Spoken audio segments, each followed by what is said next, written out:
রাজধানীর মৌচাকে private car থেকে 2 জনের মরদেহ উদ্ধারের রহস্য এখনো উদ্ঘাটন হয়নি। স্বজনদের অভিযোগ এটি পরিকল্পিত হত্যাকাণ্ড।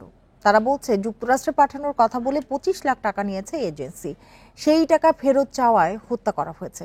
তবে পুলিশ বলছে তদন্ত চলছে, অস্বাভাবিক কিছু এখনো পাওয়া যায়নি।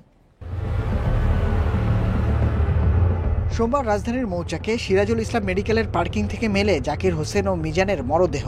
মঙ্গলবার ঢাকা মেডিকেলের মর্গ থেকে স্বজনদের কাছে মরদেহ হস্তান্তর করা হয়।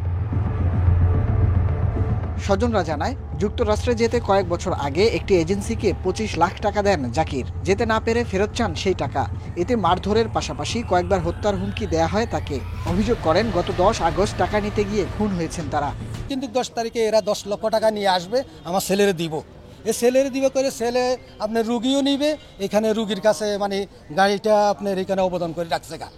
ওইখানে গাড়ি অবদানের মাধ্যমে টাইমের ভিতরে আমার ছেলেকে অবস্থা করে মারি চলে গেছে। সুপরিকল্পিতভাবে এদেরকে হত্যা করা হয়েছে এবং ওই টাকা দেওয়ার কথা বলে ওরে হত্যা করার কারণে এ যখন দেখছে এরও মেরে ফেলছে। একটা গাড়ির ভিতরে 2 জন মানুষ এভাবে মানে এই যে পজিশনে মারা গেছে, এই পজিশনে কেউ কখনো ঘুমায় না।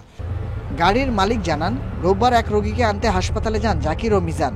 সকাল 11টায় রোগীর ছাড়পত্র দেওয়ার কথাও জানিয়েছিলেন নিহতরা।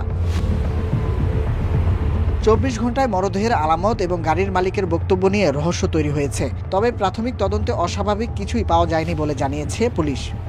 এই যে সিআইডির এক্সপার্ট টিমের ওটা এই পোস্টমর্টম রিপোর্ট এবং আমাদের এখানে সিসি ক্যামেরা থেকে শুরু করে অন্যান্য যে বিষয়গুলো আছে সবগুলোর একসাথে করলে আসলে এটা ফলাফলটা আমরা বুঝতে পারবো যে কোন কোন অ্যাঙ্গেল আছে, কোনো টাকা পয়সা নিয়ে কারোর সাথে কিছু বিষয় থাকতেই পারে। তো ওইটা নিয়েও আমরা ওই বিষয়গুলো আমরা নক করব এবং এটা ইনভেস্টিগেশনের একটা গুরুত্বপূর্ণ পার্ট হিসেবে আমরা ধরে নেব। নিহত জাকির হোসেন ও মোহাম্মদ মিজান নোয়াখালীর চাটখিলের বাসিন্দা। ঢাকায় ভাড়া গাড়ি চালান জাকির, আর ড্রাইভিং শিখছেন মিজান। Nahid Kamal, independent news, Dhaka.